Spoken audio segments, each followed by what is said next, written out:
তো এই যে আমাদের পুজো দেওয়া হয়ে গেছে, এখন এসে গেছে আইসক্রিমের দোকানে।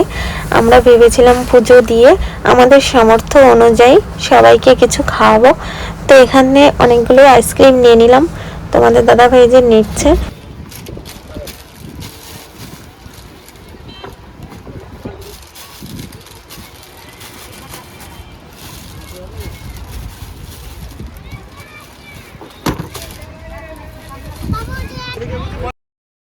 তো আইসক্রিমগুলো নেওয়া হয়ে গেছে।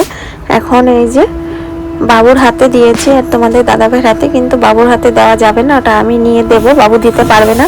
এখানে আজকে অনেক ভিড় আছে, যার জন্য আমি আর তোমাদের দাদাভাই দেব। আর ও ছোটো মোটো দেখো, এমনি দেওয়ার দেখে তোমরা বুঝতেই পারছো, সবাই চলে এসে অনেক ভিড়, বাবু চাপা পড়ে যাবে এদের ভিতরে। তাই ওকে সামনে দুটো আইসক্রিম দিয়ে দাঁড় করিয়ে রেখেছি, আর আমি আর তোমাদের দাদাভাই দিচ্ছিলাম এখানে।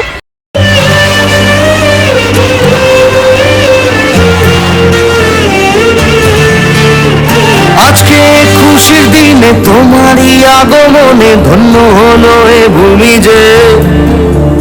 তুমি দেব তুমি দাতা, বিপদে তুমি ত্রাতা, ভাগ্য বিধাতা তুমি যে।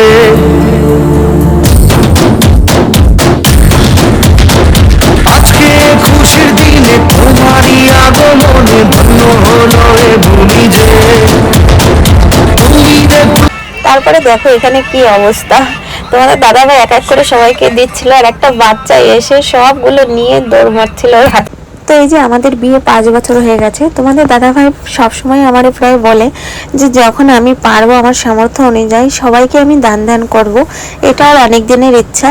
তো 1 বছর ধরে আমরা সোশ্যাল মিডিয়ায় আছি, ফেসবুকে কাজ করছি, ইউটিউবে কাজ করছি। তো ফেসবুকে থেকে আমরা ফার্স্ট পেমেন্ট পেয়েছি আমরা। তো তাই জন্য আমরা পুজো দিতে এসেছিলাম। তো বলেইছিলাম যে পেমেন্ট পেলে আমরা পুজো দিতে আসব। তারপরেই তোমাদের দাদা ভাই আর আমি ভাবলাম যে পেমেন্ট যখন পুজো দিতে যাব, এখানে অনেকেই বসে থাকে, এই যে দেখছো তোমরা, তো তাদের আমরা আমাদের সামর্থ্য অনুযায়ী কিছু দেব। তো তাই জন্য এখানে এখন আজ গরমের জন্য কিছু আনাও যায়নি। তো কি করব ভাবলাম আইসক্রিমই কিনে দিয়ে। সত্যি মানুষকে দান ধ্যান করার মধ্যে যে এতটা আনন্দ আছে, আগে কখনো এভাবে ফিল করিনি।